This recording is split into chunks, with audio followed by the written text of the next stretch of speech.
All right, and we are live again. Todd Durkin, welcome back, my friend. It's great to be back, man. I really appreciate it, Michael. Thank you. 100%. Super grateful for you. I loved chatting with you last time and to come back and now dive deep into not just your book, True Strength, but just check in with everything that you've been doing. Really grateful for you, man. So you just came back from Montana. Oh, just got back from Montana. My heart is still in Montana. I'm in San Diego right now, but we had a 3-day retreat over in Montana. It was open to anybody, and it was just an awesome time, Michael. It was really, really special. We had people from all walks of life, not just in the fitness world and coaching world, but man, we had people literally from all industries, all ages. And it was full of body, mind, and soul. We talked a lot of business. We talked a lot about our personal growth. Mhm. We had people laughing, smiling, crying. It was an awesome time. It was a great place. Montana is special in my heart. So I can't wait for the next one. Yeah. Yeah, it's funny though. It's retreats are so interesting because I think you can get so much from like the tactics and the strategies and information, but sometimes the best things are like the sitting around afterwards, just the Mm. camaraderie and just having just open, chill conversations. Everybody's kind of out of their in life stuff to kind of work on their life. And sometimes that's really when like the golden nuggets come out. This episode is brought to you by Paluva. Paluva is a new zero drop minimalist shoe with a distinctive five toe design. Paluvas give you the most authentic barefoot style experience, but with sufficient cushioning to use for all manner of everyday movement, fitness, and athletics. I've been using these new shoes in both strength training and my daily walks, and I have to tell you, they are by far the best minimalist shoe that I've come across. The popularity of minimalist shoes have been on a big upswing, but Paluvas are a step ahead of every other zero drop wide box shoe because of the critical feature of individual five toe articulation, a separate slot for each of your toes. This allows for correct dynamic movement of the foot through walking or running, which is impossible when toes are encased in a single box. Now, minimalist shoes have faced controversy in recent years about causing injury from inappropriate use. So the big picture mission is start walking and living in Paluvas as often as possible. Use your specialized running shoes, basketball shoes, work boots, or high heels when you need to, but wear Paluvas as much as possible to reawaken the natural functionality of the human foot to stand, walk, run, and perform. And Paluvas also have a sleek, cool design, so you get a barefoot shoe that looks great as well as feels great. And now you can try a pair of Paluvas with no risk and realize that these are the most comfortable shoes you've ever worn. They are literally designed to feel like you're walking barefoot on a putting green. So you can go visit paluva.com and use a code SC15 for a 15% discount off your first pair. That's SC15 at checkout. Thank you very much. Let's get to the show. Yeah, it's a great point. I always say for any of the retreats, like be in the room. Just be in the room because when you're in the room or you're at the retreat, magic happens. And it's not always with what the speaker says. Like you just said, it many times it's breaking bread with someone, or we're out on a hike, or on this one we did cold plunges. They Ooh, were all right. optional. They were cold. It was optional. But like so many of the conversations that happened outside of the actual itinerary were magical.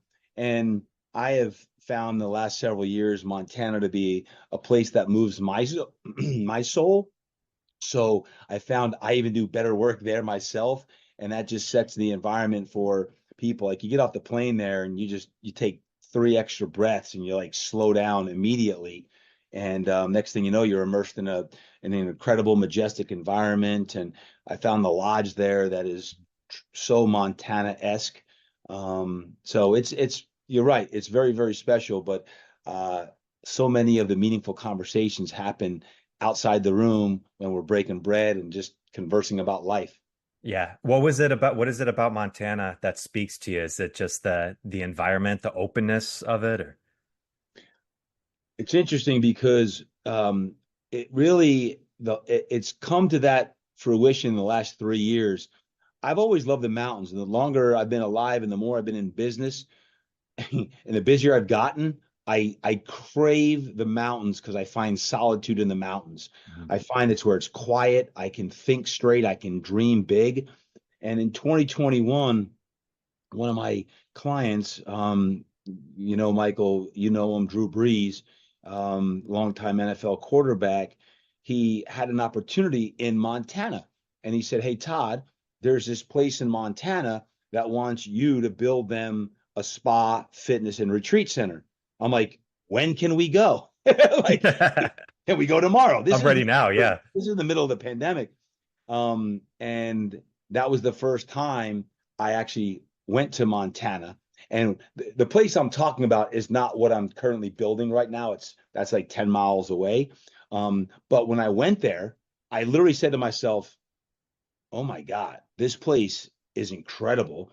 And since that time, I've probably gone 4 or 5 times a year.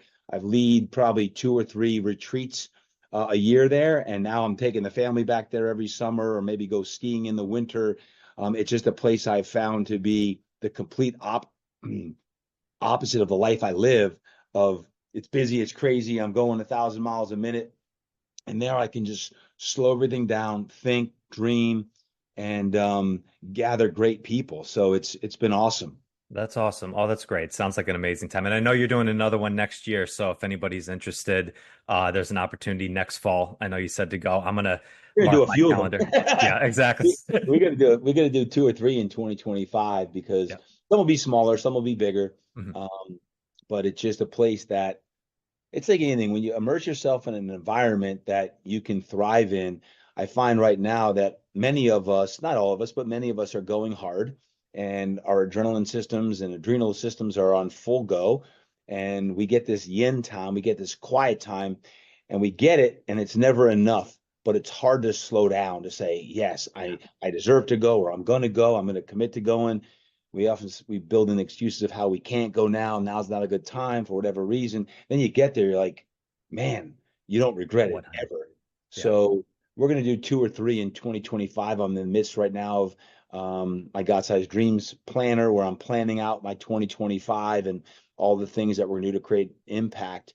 And that's one of them, is to return to the mountain several times. The fall one will be the big mountain one that we do with, the same number of people that we had this past Yeah. November. I love it. That's so great. So yeah, so about we chatted about a year ago when you came on the first time, Mm, really dove a lot into your past, how you've built everything from here. And now recently in this past year is you wrote the book True Strength, which I was so pumped about. mm, I absolutely loved it. It was it's tough, it's dark, it's very raw in many ways, but there's so many lessons in there. So what I wanted to do today is dive into some of the lessons in there, some of the big takeaways that I got from it, and mm. really just chat on that. So it's available right now. It's called True Strength, the 31 hard earned lessons. But this is interesting. I want to ask you, Todd, because this is a memoir, and you've written other books before, which is very much on programs and protocols and kind of speaking more to the audience. This was much more a lot of your experience Mm, and tough challenges. Was it mm. different writing this book versus other books that you wrote because it was so personal? Oh yeah. It was really hard to write. It was really hard to write and share, because it was it was a really tough time.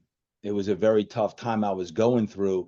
And it's interesting, Michael, because when you are going for a long time and you build up, quote, success, and the outside world deems you as a certain, they almost build up this persona, and inside sometimes you're something's going on, or you're doing soul searching, or you feel like you're being led in a different direction or a deeper direction, but you got to keep your reputation up, or your, I don't want to say facade, because it's real, but people build you up to what you do, and sometimes you're being led down a different route for whatever reason. And for me, it was all these worlds colliding of great success in the fitness industry and all these accolades and everything else. And I love fitness. I'll always be in fitness. But at the same time, I was being tugged for 5 years to go to a deeper level, and to try to impact more people, not just trainers and coaches and my clients here in San Diego, but to really try to create more impact through speaking and keynoting and coaching, my coaching programs. But I was stuck, and I didn't know how to do it. I was busy, and I was feeling called to go deeper. I like really felt like I was being called, but I didn't know how to give up the good to go to that next Mhm. level, to go to that, quote, great. Like, what can I do to impact 10 million people in my lifetime. And um and then and then the world crashed. Yes. Yes. and and that was kind of the start of all what true strength is all about. Yeah, it's interesting. It's like the Gay Hendricks book. I forget the title of it right now, but he talks about like that zone of genius where the step right below that is that like that good enough spot where you're actually doing really well, like you're being very successful, Mm. but there's something else that's calling to you to be something bigger. Was that kind of a piece of it? Like there was, you built up this great success in the fitness business. Everybody knows you as the impact guy, that it's almost easy to fall into the persona and live that, and something else is missing. 100%. Well, by the way, you got to give me the name of that book because it sounds really interesting. But what's 100% where I was at? 2016, I do that TV show called Strong and did really well in that, and the business is thriving. And for 2016, 2017, 2018, like some of the heights of quote worldly outsider justification of everything I was doing, but inside there was something that wasn't tickled, that wasn't fulfilled at my deepest level. So 2019, I'm like, man, I know there's more to life, and I can keep doing forever what I'm doing, and it's really good. Like it's good. Nothing wrong with that. I can do another decade of this, and I like it. I'm happy, but I don't know, am I really tapping into my full potential? Like really what the gifts that God has given me, am I really stepping into that? And this is my own self-talk that I'm Sure. having when I'm out for my walks. And this is not weeks or months. This is like years of contemplation of I love serving my people, and we got the podcast and we got all this stuff, but like how do I how do I break into that next level, that best level of myself? And then the pandemic hit, and that was the beginning of the unraveling for me of at first, and this is where the book really starts out, is um, I felt a calling to serve even more. And I did. And I went live every single day. The gyms were closed. And I, with my mastermind group, was saving hundreds of gyms and keeping their minds right. Because my book, Get Your Mind Right, came out in June of 2020. June of 2020, if you remember, was like the darkest time in the world's history. It was horrible. And here comes this book called Get Your Mind Right. And I felt like I was on fire. And I'm telling the world to get on my back, get on my back, get on my back. And I really felt like this almost uptick of energy and adrenaline, like I'm serving my purpose. And 6 months later, it came crashing down with pain, like physical pain, not mental pain in the beginning, but physical pain. I had my second knee replacement surgery. 6 weeks later, I had the hardest bout of pain I've ever felt. My back got diagnosed and with a very, very, very severe back condition that was going to require a 14-hour surgery of my back with spinal fusion and a bunch of other stuff. And that was like the depths of despair in 2021, where I questioned everything, like everything. And I was serving the world and I was on fire, but next thing I know, I come crashing down with multiple surgeries. I end up having two knee surgeries because of a botched knee surgery. And then my back was, for all of 2021, was in a bad place. Well, you all know when you're in physical pain, what does that do? Your mind. And here Yeah. I am, the Get Your Mind Right guy who just wrote Get Your Mind Right, the book. I wrote a book called Get Your Mind Right. All of a sudden, like Mr. Mind Right, my mind wasn't right. Like Yeah. I was crashed. I was burned, and I ended up selling part of my business, my fitness business, because I was like, I'm gonna die. Like I really thought to myself, Michael, I could die here, and um, and that's when I found Montana, and Montana was like a refuge. I Yeah. started like, man, I need to find like a place where I can get my mind right and find a place where I can quiet down and ask God, like, God, what do you want me to do with this? Because somehow I don't know where amongst the burden there's a blessing. I don't know where this is and how my pain can ultimately become a purpose because I'm just trying to survive right now. And here I was, I had everything in the fitness world and it was still going well. And I still, but like, is it all this part of a master plan that I don't know about? And I started studying like Winston Churchill back in the day. I didn't realize that Winston Churchill had taken 10 years off before he became Winston Churchill, and went into the garden in England and started working with his hands, and he ultimately Yeah. became the Winston Churchill who we knew Mhm. or know. And it got deep, man. It got really deep, Michael. And True Strength really reveals what came out on the other side of that. And it Yeah. was 3 years of hell. Yeah. No, I know. Abraham Lincoln, the same thing, I think, took 4 years off after his first political space and went into the garden with it. So, I mean, it happens. That's why I think this book, what I really loved, it's so powerful, is because I've known you for a while. I've heard you speak, and there's such a power that you have when you speak with people that often sometimes we can almost feel like we're put on a pedestal and Mm. not share like the tough times that we have too, thinking like everything's always good. Get your mind right Yep. means I don't go through all this shit. And it's like no, like we all go through this stuff at times. That's why I think it resonates so much. I saw myself in so much of this. I know other people did as well. Um, when you talked about that time of that 2020, that summer, I remember it was really challenging, and you felt compelled to be that guy to go live and to jump on my back, lean on my faith at that time. What was the response like that you were getting from people? Because I could see it coming from a couple different ways. Some people thank you so much, but also we're in such shit right now. Like, why are you talking about get your mind right? Like maybe almost like thinking that it's like we're not taking it seriously. Do you know what I mean? Mm. So two things I'd say just to back up for a second. Mhm. One of the reasons why I wrote the book was because exactly what you said earlier is sometimes people think that people got it all together when they don't. What I learned in this is everyone's got something. Everyone's got something. Everyone's got something. It might not be you, it might be your kid, it might be your son or daughter, it might be your spouse, it might be a loved one, but everyone's got something. And what the reason why, to answer your question, why I share that is I didn't want everyone thinking I always had it all together because, oh, it just happens to you. You're the golden child. It's easy for you. Things just happen. Like you're just successful in this. I'm like, if you only knew the sleepless nights that I had, not just when things were wrong, but even when things are right, when things are going good, like you got to make decisions and you got to make all these things happen. And like there's always a heavier burden on people than one would imagine because someone sees something on TV or you read a social media post or an email like, oh man, it's easy for her, it's easy for him.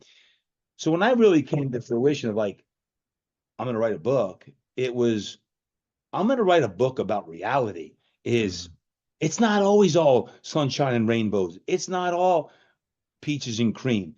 I wrote this book on the tail end of 3.5 years of hell. And I mean that like it was hard. And I'm like, I could sweep it under the rug and no one would ever know. But what good is that? Because maybe part of the purpose of God's plan is you need to show people that like when you face tough times, whether it's a month or year, 3.5 years or 10, like you got to keep going, you got to get through this. And um that's why I wrote True Strength because it was really hard.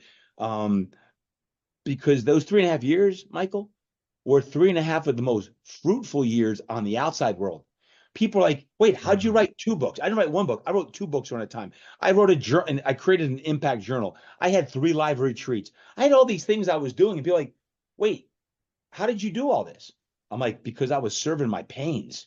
Yeah. I was serving my pains because on the outside world, you're like, man, you were really producing during that time. Yeah, because that's what kept me alive. Because when I'm serving people, especially serving people who are in pain or who once walked where I was walking or am walking, that served my soul. So Mhm. I was ultra productive in the outside world. You're like, how are you doing all this? Because I was in a lot of pain. I Yeah. was in so much pain. I was producing and creating to really serve my inner soul of like, man, I got to get this out versus like, what if I die?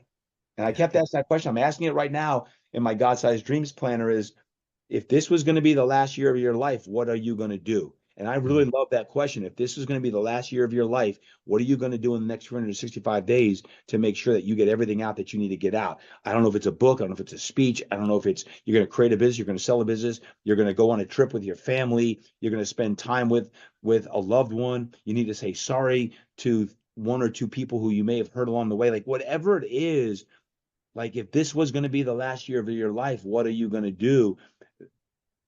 there were times I'm like, this might be the last year of my life. I really like it.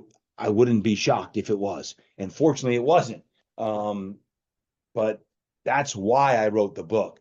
What was the Yeah. second part of your question?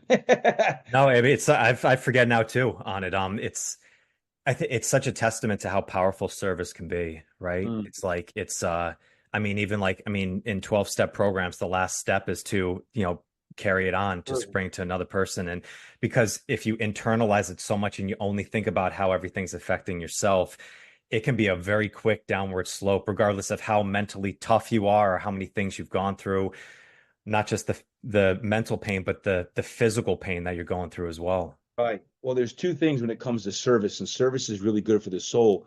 But you either serve your wounds, number one, or you serve the person you used to be. You serve the person you used to be. One of those two. When you're serving, you're typically either serving your wounds, so where you serve, whether it be your church, synagogue, a philanthropic organization, you either serve your wounds or you serve the person you used to be.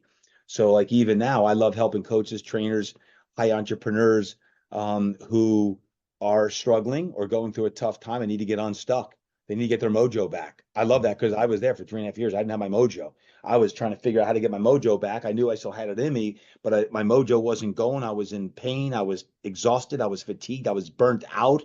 I'm like, I'm just burnt out. I need to go to the mountains. I need to move or retire or take a sabbatical, but I am burnt. I'm in pain physically. Now that led to mental pain, mental anguish, and about on depressed. I'm like, I'm down. And this is again, I'm an optimistic, positive person. This was the 3.5 years of the toughest 3.5 years I've ever been through.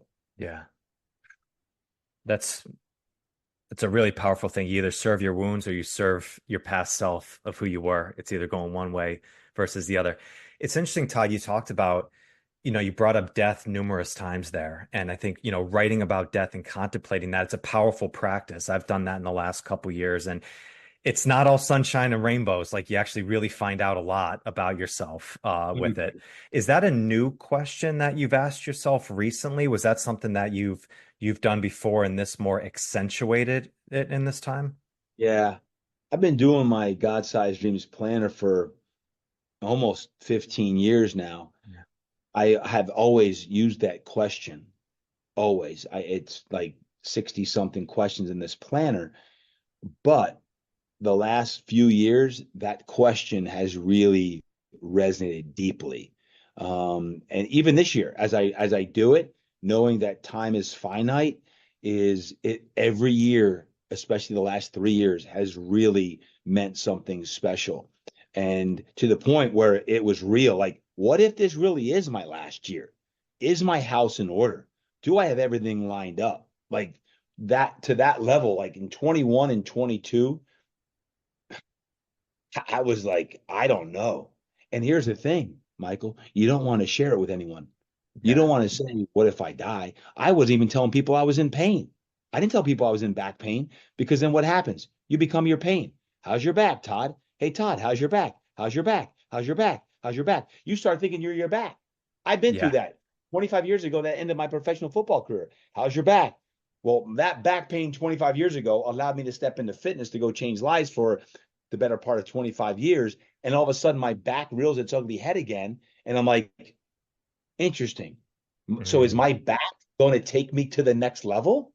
Is my back my barometer to stress and everything else in my life? Is my back, if I can check into it, is that really like my vehicle to tap in and go to an even deeper level? So I didn't tell people because I don't want people like, how's your back? How's your back? I'm like, right. not my back. I'm this whole being. I'm not just my back. I'm 622 muscles and 206 bones, a mind that thinks, a soul that sings. Like I'm all this guy. I'm a spirit. I don't want to be defined as my back because how's your knee? How's your knee? You start thinking you're your knee or your back. That's an appendage. Like that's an Right. appendage that's going to be left behind. So I didn't tell anyone. I had a very few people on the inside knew that what was going on, and I didn't tell anyone. And that's good and bad. I would say make sure you have an inner circle of people that you can talk to and get through. But I also played that game many years ago about my back, and I didn't want to go there when I was in the midst of some really serious pain. And in the Mhm. book, as you know, I share some of the bouts of pain when I was in Mexico, what happened, and Yep. all this stuff. Like pain could take any man or woman down.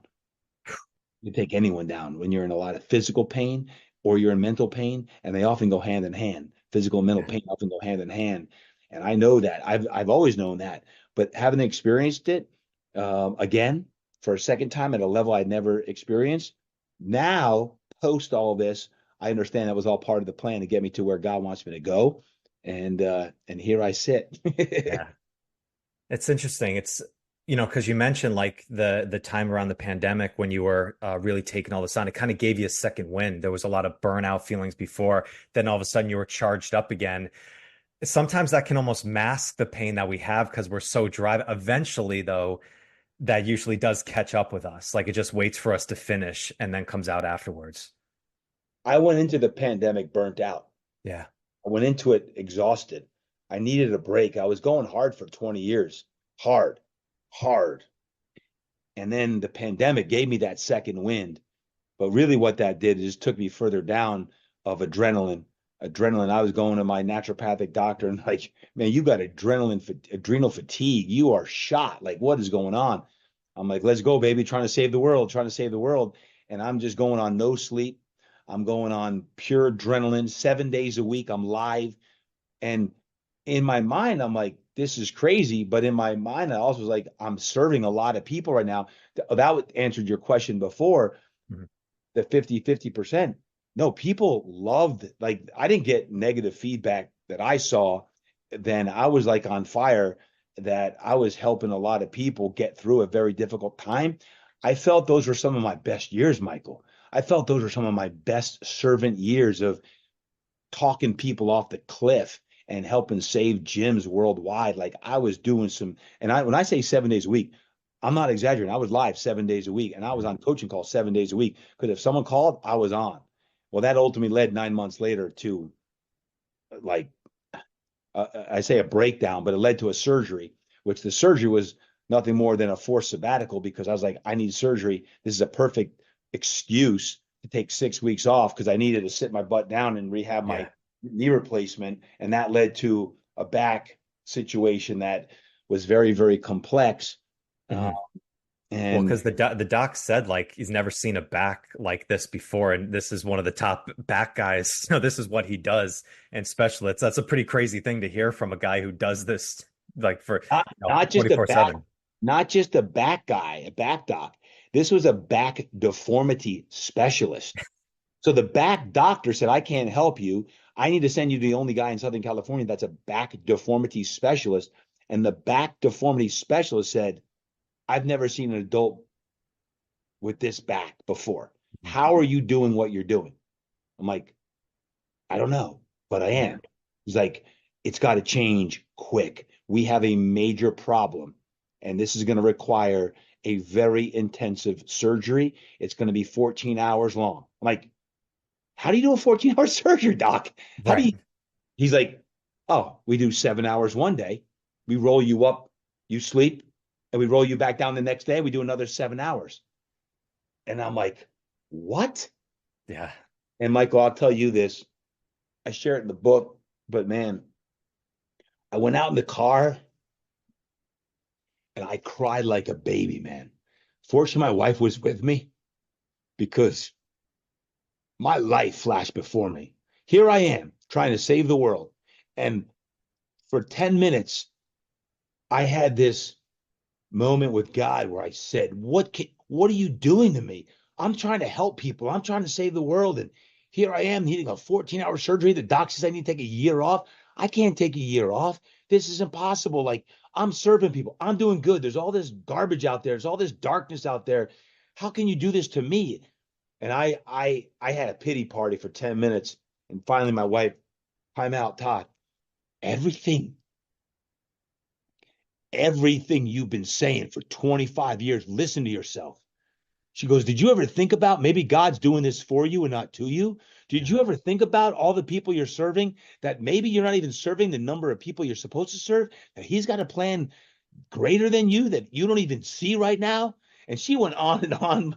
And I'll tell you this, Michael, I'm getting I'm getting emotional thinking about it because I knew she was right. But I'm like, stop. I don't want to hear it right now. But she was right. She was right. And I Yeah. gave in that day and I said, all right, God, I'm all yours. I don't know where this is going. I don't like it. It's not under my control, but wherever you want to take me, I give up. Yeah. Take me there. And that was the beginning. That was the beginning. Yeah. I think, I resonate. I think so many can resonate from those times when you feel like you're doing good, you're making progress, and you're on a good track, and you feel like, oh, now I've got a nice, smooth, paved road. And then obstacles pop up there again, and they just pull you back. And you're just Yep. like, you can't explain it. Like, we can't understand it. It's like, why? Like, I thought this was my purpose. I thought this is where I'm going. And then all of a sudden, you throw a small pebble, then it's a huge boulder in there. And in that moment, it's like everybody's in those stems of like you just want to break down and there just have that moment. And it's like I know it's supposed to come out. I know I Yep. preach these things, but when you're in the shit, when you're in that spot, Yep. it's the toughest time to do. So having somebody there like your wife, like that inner circle, it's got to be so powerful to have you just to be that hand on your back, just in support of that time, just to get you out. Yeah. You know, all of us have something going on, and we can say, I could probably take a little bit more. But there's always a point in life at some point, and maybe you've been there, maybe you haven't yet, but where you're beyond your capacity. You don't know if you can really keep going. I had never been there until this point. Like Yeah. I feel like I can carry a lot of weight. I feel like I have a lot of responsibility. I like that. I'm okay with that. I like being stretched. I'm okay. But this was the first time where I really felt, well, brought to my knees, like I can't do this. Yeah. I can't do it anymore. Like I have done everything I can. It's bigger than me. I give up. Like, and I give up not to the point where I'm like giving in. I can't do this Give up myself. trying to take control of everything. Yeah, Yeah. I just It's it's I don't know where it's going, but yeah. I, It gets to a point. I mean, it's said so many times in so many things of let go and let God and surrender, in the Taoism, it says do your job and then let go. It's like this aspect of letting go, focus on the things you can control and leave the rest because there's a purpose right. behind it in there. It's so easy to say, but when you're in it, it's like it is tough. But hearing that story and hearing all the work, not just from the mental side of it and the burnout, but the physical side. Like, no, this is physical, real pain where it's debilitating in there. And anybody who's gone through physical pain, it shuts down everything. Well, so much to the point when you talk about physical pain, and I know pain. I mean, I played football and I've had Mhm. 5 concussions and I've had multiple surgeries. I've sprained and strained every joint, ligament, muscle in my body, but this was pain like I've never experienced. But in my whole life, I've never really taken any time off from working out. Like I have days off, but I've never taken like a week off from working out or 2 weeks off from working out. Well, for the first time in my life, I couldn't work out. I couldn't walk to the mailbox. I was in such bad shape. I couldn't sit on a bench with 10-pound dumbbells because it hurt to sit. I couldn't sleep at night. I didn't sleep. I couldn't sleep on my stomach. I couldn't sleep on my back. I couldn't sleep on my right side. The only way I could sleep was on my left side with a pillow between my knees in the fetal position. And that didn't lend too well to sleeping too long. I couldn't work out. So all of a sudden, I know I'm a coach, I'm a trainer. If your mind ain't right, move your body, go out and walk, go out into Mhm. nature. And here I was reaching that, and I can't do it physically. I can't. I'm in so much pain that I can't even. I dreamt of the day, no joke, that I'd be able to take my pup, my dog, around the block again for a walk. I really didn't know if that would ever happen again. And that lasted almost 6 months where I couldn't exercise. I was the basket case. Here's a guy who, in my entire life, I mean, those of you who exercise and work out regularly, imagine not a week off, 6 months off. That's a I, lot. Yeah. forget the physical part. It was all the mental. It was I the just mental want the part. Yeah. mental. I didn't care about the physical. I just This wanted my, pent up energy. Yeah. and it just, guess what? I call it the pain fear cycle. When you're in pain, it creates fear. When you're in fear, it creates pain. And how do you break that? How do you break the pain fear cycle that I talk about all the time? And it's hard because if you can't exercise, how do you snap that in half? Because you're in pain. Well, pain leads to fear and fear leads to pain. Mm. And some people live in pain and some people live in fear, but they feed each other. And I knew cognitively, I got to break it. I got to break it. I talk about it in my darn book, Get Your Mind Right. And here I am living it. Like now I'm like my own guinea pig to what I just written. And fortunately, I was able to eventually break that and do some things, start to move a little bit. And, that was the beginning of some of the remedy. Yeah. It is almost like it's almost oddly like serendipitous or romantic, Todd, that like your back injury from football, which led you from one career and identity, which launched you into the success of fitness, now all of a sudden came full circle and then came back again, now going into the next level. It is an oddly like kind of half chuckle in a way of like, wow, okay. That's part of after I came out of this whole episode, all of this 3.5 years of hell. It's why I almost had to write the book Yeah. because you'd laugh. And listen, the story's not done yet, right? Our stories aren't done until we're Right. done. But when you stop and think about it, it's crazy. It's a crazy story. And to bring it full circle, I opened the whole book with the episode in 2010. 2010, I wrote my first book called The Impact Body Plan. Interesting enough, when the Impact Body Plan came out in 2010, 6 weeks before it came out, I went back to New York City to visit my publisher, Rodale and Men's Health. And I walked in the office, and all over the office of this beautiful, beautiful office overlooking Central Park and all glass windows was the cover of my book. But the book cover did not say the Impact Body Plan that I just wrote. I'm like, what is this? They're like, this is the cover of your book. I'm like, no, it's not. It's called the Impact Body Plan. They said, no, we changed the name. We hear the word impact, we think car crash. I said, I hear the word impact, I think legacy, I think life. They're like, sorry, if you want to go to print, it's called this. I'm like, sorry, I'm out. Peace. And I walked out. I'm like, what did I just do? As my first book. You got to remember, 2010. I didn't have a brand. I mean, I had my gym. I didn't have a Yeah, there's brand. no self-publishing or anything too. Yeah. There wasn't Yeah. self-publishing. It was my dream to have a book, all this stuff, and here I am walking out. Well, you want to laugh? 13 years later, the book True Strength came out. Guess what the title of the all over that glass window in 2010 was? It was called True Strength because I said, guys, this isn't true strength. It's called Impact Body Plan. This is not true strength. True strength is body, mind, and soul when you can really truly show your strength. They're like, what are you talking about? I said, sorry, I'm out. I Yeah. didn't know in 2010, fast forward, well, 14 years later, that we'd go through a pandemic, I'd go through hell, all this stuff, and I'd have a book called True Strength. But True Strength is the book that they named it in 2010. That's come full circle. Like, how did that happen? To me, Yeah. that's all part of a master plan that, again, I'm kind of in the midst of right now. Like, all right, it's all part of God's plan. I'm along for the ride. It's beautiful. I love it. One of the lessons that I really got a lot from this book was releasing your anchor.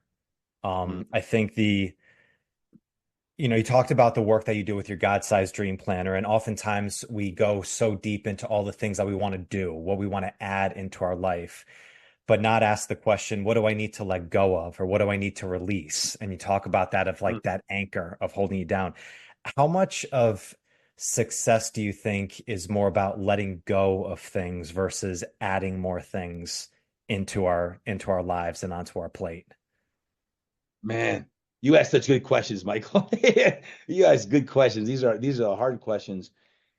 I was just talking about this morning with Pastor Miles McPherson. Miles is he spoke at my Montana retreat. He came in today for a workout as we record this, and we're talking about this exact same topic of it's almost like essentialism, right? Like the book Essentialism, about just really narrowing and focusing in. And to do that, you got to let go and eliminate or reduce some aspects. I think a big part of it, of success, is that, and some of it's ego. Some of it's letting go of ego. As I talked about earlier, is so much of the brand that was built up for me, not by me, but for me, was that as a coach and trainer and fit pro. I'm still very much that.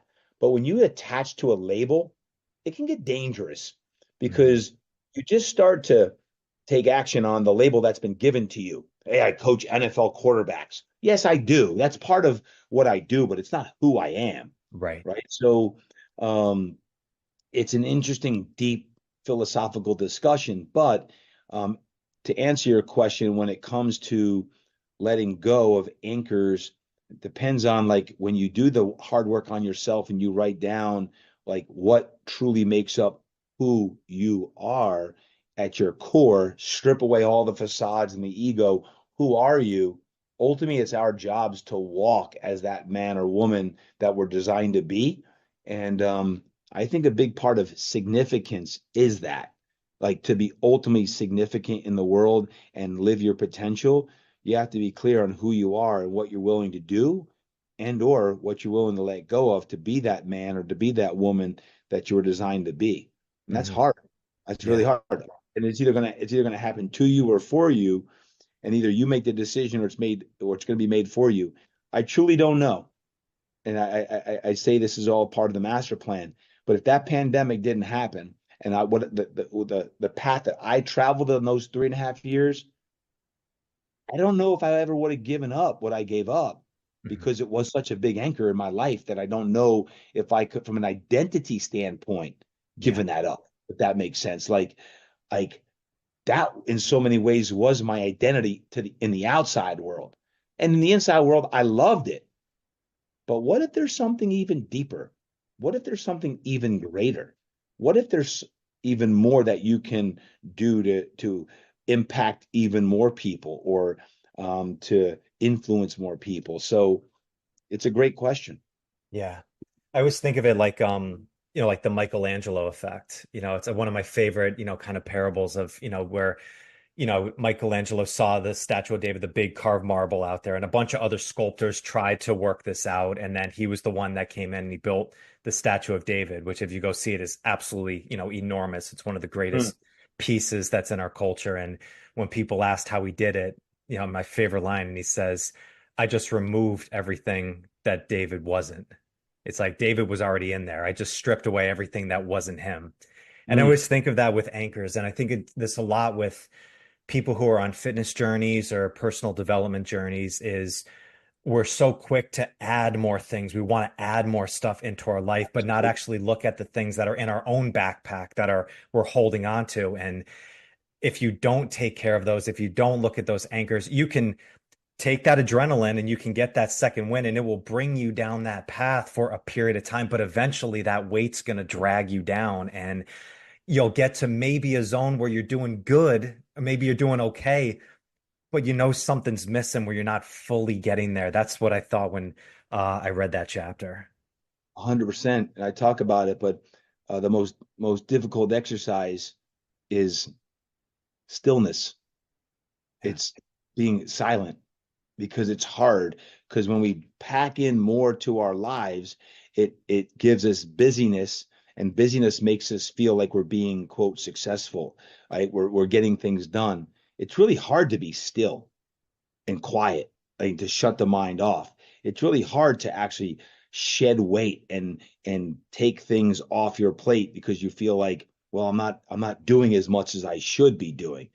Listen, I struggle with that to this day, right? And a lot of this happened for that. Like, how can I be ultra focused on the North Star of what we're doing and where we're going versus just adding because all of us want quote more, we want to achieve more, we want to reach more people, whatever. So it's hard to do. That's why I'm always like, if you can get a few minutes of silence or stillness a day and just be and sit and think or pray or meditate, like it's really, really transformative of what Mhm. you can do. I used to write in my journal, I share this in the book.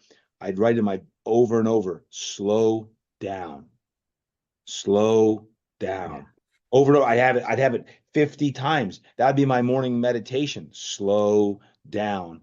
Like just to write it slowly and like slow down. So to slow everything down to Mhm. get the to get the quietness, because I always say ego shouts, God whispers. Ego shouts, God whispers. So if you keep hearing things shouting, that's like ego. But if you keep getting a whisper week after week, month after month, even maybe year after year, and you're getting whispers, tap into the whispers. That's chapter 9 to get your mind right. Tap into the Yep. whispers. It's like tap into the whispers. It's easy to listen to ego and react to ego. It's not easy to listen to the whispers and then take action on the whispers. Yeah. I love that. It's slow down. You know, Ron White, the comedian, tells that to young comedians. He said, when you think you're doing bad on stage, slow down. When you think you're doing good on stage, slow down. It's like everything's Yeah. about like that slow down and in that pace and invite the people in. But that was the other big thing that I got was you had a whole chapter on on silence and stillness. And I Mm, found to me, it takes me a minute to really get into that silence. Like that first 5 minutes of sitting down with writing in a journal, that's the hardest part because I'm still in the zone of doing other stuff and I feel like something's wrong. And I've heard that from other people too. I've tried to meditate and it doesn't work. Like, well, how long did you try? It's like, oh, well, I got a few minutes. I'm like, yeah, that first few minutes is gonna suck. It's like try and run a marathon. The first mile always sucks. Ask anybody, that's a mm. runner in there. It's the same thing with silence, but once you get through like clearing out a couple of those browsers in there, then it starts Code. to flow. But still to this day, I practice this on a regular. It still takes a little bit of time at least just to get in that zone. It's a discipline. It's a discipline to sit there and know that you're not going to be perfect, but it's a really important quote exercise today because our minds are always racing. There's always so much going on.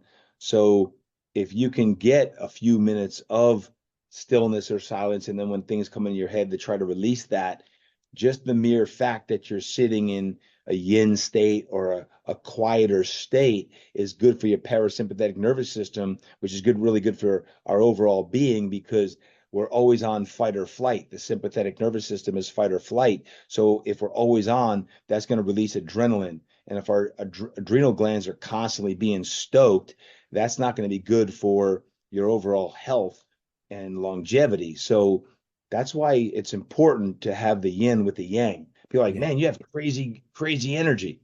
Yeah, but you haven't seen me when I'm on my yin time. If for every all the yang, I also Mhm. get my yin because my yin is what fuels my yang. You can't always be on. You can't Yeah. always be up on stage going cray cray and firing people up and talk. You gotta for every one of that, you gotta have two of the yin. You gotta have quiet and slow down. Yeah. So during this time, you said you kept a lot of this to yourself, but then you had good people around you. You had your wife, you had friends, you had your workers, kept your circle very tight and strong. How important is it that you have good people around you to help you through this time? Because I think so many people think these ventures that we have in personal growth, it's like you need to put this head down, this like Sigma attitude of like me against the world in there. And like I can do this all myself. How powerful and important was it for you to have good people around you in this time? It's crucial.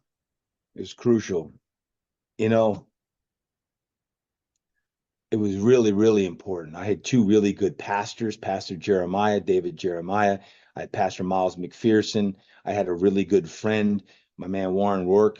Like I talked to these guys regularly about what was going on, and we were really, really like they were praying over me, or they would just talk. My buddy Warren would make me laugh, and I think about it now, and I was blessed to have some of these people really know what was going on. But then I think about the young kids, like the 17 to 22-year olds. Like Michael, I lost two kids to suicide, not my own, but kids I coached, suicide during this time. They didn't have obviously people they could talk to, like at the level they needed to talk to. And look now what's going on with young kids. Like, do you have a mentor in your life? Do you have people in your life besides just good friends, like where you can tell them anything, like whether you're in pain, you got an addiction problem, you got a porn problem, you got a drug problem, you got a problem with it, like whatever it is, like do you have one or two, maybe three people that you can really talk to because that to me, to this day, pains me that there are people leaving this world because they feel trapped. Yeah. They don't know there's a way out. They don't know it could get better. They feel like they've given up hope, complete hope. Um, so for me, I feel blessed that I was able to have some really great mentors in my life that I could talk about maybe on business of I was trying to figure out, business stuff while I'm in pain. Sometimes it was just on the pain. Sometimes it's like, how do I keep going? I feel like I got nothing left in the tank. I'm shot. But these people were really key for me. But then I realized I'm going to a funeral of a of an 18-year-old kid thinking, man, I gotta share my story. Like, if I don't, I'm contributing to the problem. I think I have part of the solution of how to get through really, really difficult and challenging times. But if I keep it to myself, what good does it do? I mean, a portion of the book, David, on this, when I was talking to David Jeremiah, I say, how can I give back? He's like, do it through your foundation. So, portion of the book, Pastor David Jeremiah, he's like, just do it to the foundation and give back to like suicide prevention and all. I'm like, great idea. Then that's what we're doing. It's like that's my small way of what I can do to not just talk about it, but to actually like someone buys the book, a portion of that book goes back to help suicide prevention and suicide the families who have been through suicide. Because I've been through funerals of kids who left this world way too young. Yeah. And it pains me. Todd Durkin, ladies and gentlemen. Todd, dude, I'm so grateful for you. I really appreciate you taking this time, diving in. As I said, I got so much out of your book, but I've got so much out of you over the years from the work that you do. So really appreciate you taking the time again today, brother. And Michael, thank you. And the one thing I'll add is because people are going to ask is this, and this is important closure for today. I never had the surgery. People are like, wait, you needed a 14-hour surgery. I never had the surgery. My pain went away. Yeah.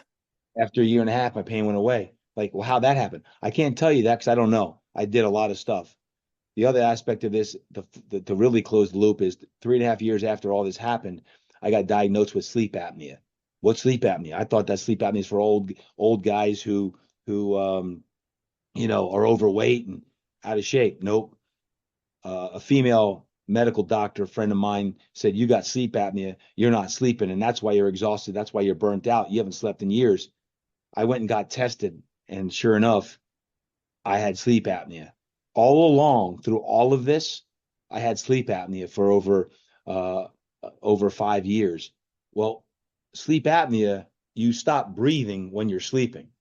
And when you stop breathing when you're sleeping, you can't recover. So when they do the test, at least on me, my blood oxygen levels are going to 78. I stopped breathing 120 times that night that I got tested, which means 20 to 60 seconds, 20 to 60 seconds every apnea, which was 20 times, about 20 times that night, 20 times an hour, 20 times an hour for 20 to 60 seconds. I was stopping breathing.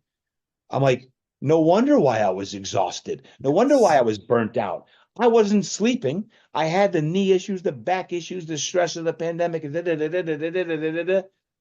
That was the closure to 3.5 years of hell. And I share that because one of my messages now, and I think one of the reasons why I went through this whole thing is like sleep apnea is called the silent killer.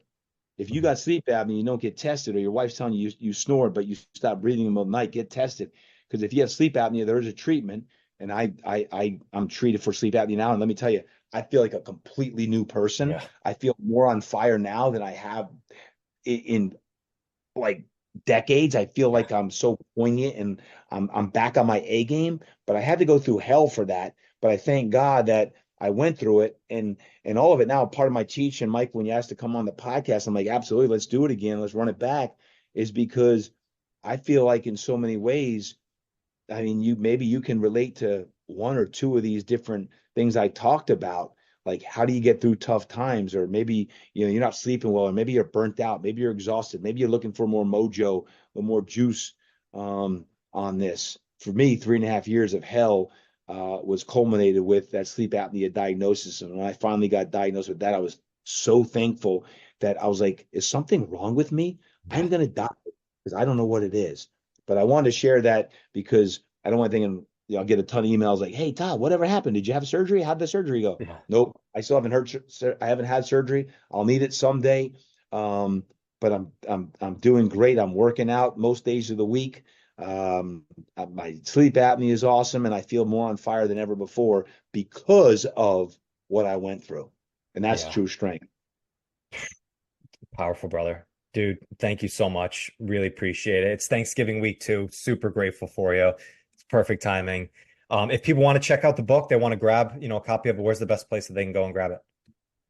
Best place is go to Amazon and get True Strength. Amazon's got True Strength. It's also a good time between now and the end of the year. We got the God Size Dream System.